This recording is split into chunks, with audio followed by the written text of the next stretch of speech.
What does it take to be seen as a human? She was cold.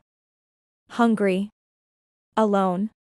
All she wanted was to buy a piece of bread. But instead, they humiliated her. This isn't just a story about being homeless. It's a story about rising when the world tells you you don't belong.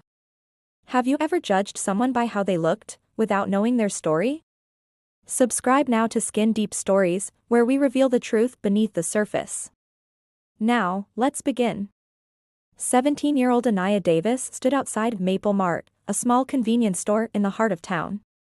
Her hoodie was damp from last night's rain. Her hands, trembling in the morning cold, gripped a $1 bill. She hadn't eaten since the night before. Inside the store, the cashier, Rick, a white man in his 40s, was joking with two customers. As Anaya stepped in, the laughter stopped. Eyes turned. She walked up to the counter, carefully picked up a plain roll of bread. "I have $1, she said softly. "Can I just get this?" Rick narrowed his eyes. "This ain't a charity. Take your crusty hands off the food." She froze. "Come on," he said louder, "you people don't buy. You beg." One of the customers chuckled. "Didn't know this was a shelter," he muttered. Anaya's heart sank. Her throat tightened. I'm hungry." Rick stepped from behind the counter. "Get out before I call the cops." She left, without the bread. That night, Anaya sat on a park bench 3 blocks away, head tucked into her knees. She wasn't always homeless. Her mother had died when she was 12. The foster homes that followed blurred into a parade of cold dinners and colder hearts. At 16, she ran. Life on the streets was brutal, but at least it was honest.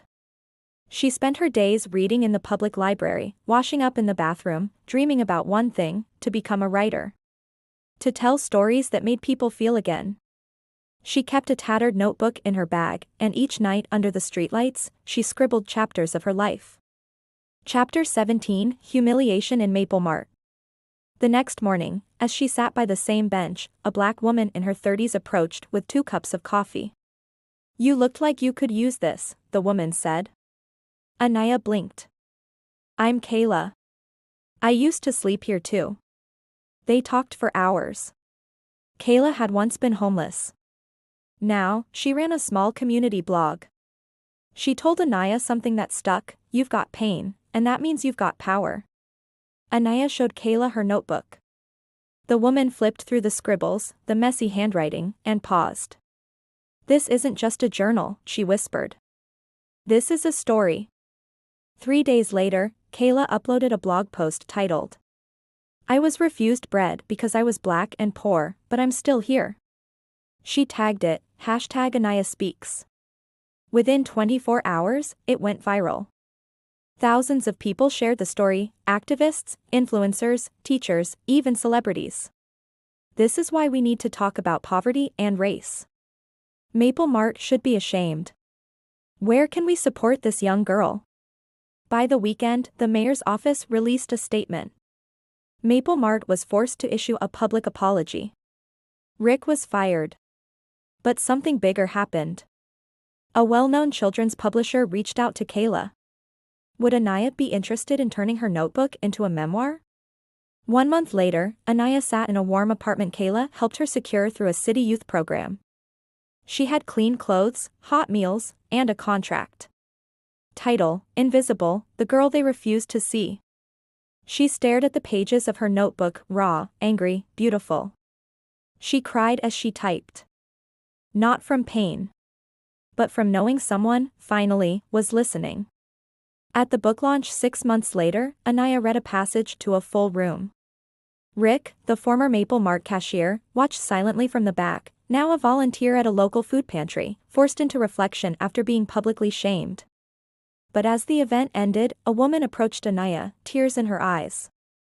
"I'm the woman who laughed that day. In the store.